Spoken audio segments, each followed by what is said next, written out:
Magandang umaga po sa lahat po ng mga OFWs po natin around the world.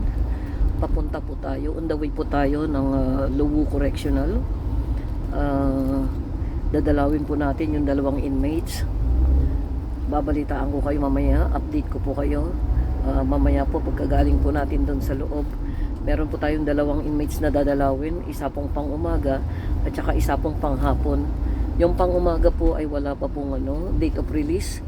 At pag panghapon naman ay meron na pong date of release. So dadalawin po natin ang dalawang inmates na to. Kasi yung isang inmate na panghapon ay iyan po yung isinuko natin noon na overstay. At nabigyan na po siya ng date of release. So siya po yung dadalawin natin sa panghapon.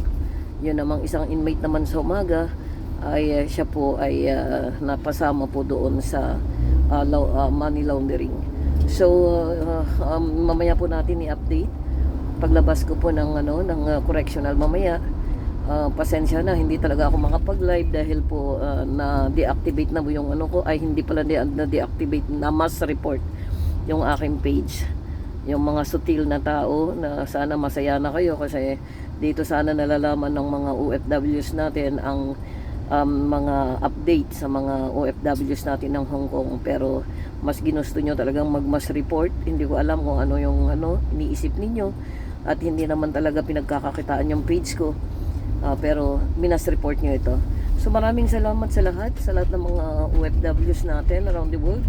Magandang umaga po sa inyo at pa-share na lang po itong aking update sa ngayon. Ang date po ngayon ay November 2, araw ng Sabado, dito po sa Hong Kong. Marami pong salamat. God bless everyone. At muli ayon rak boses ng mga OFWs dito sa Hong Kong. Mabuhay po kang lahat.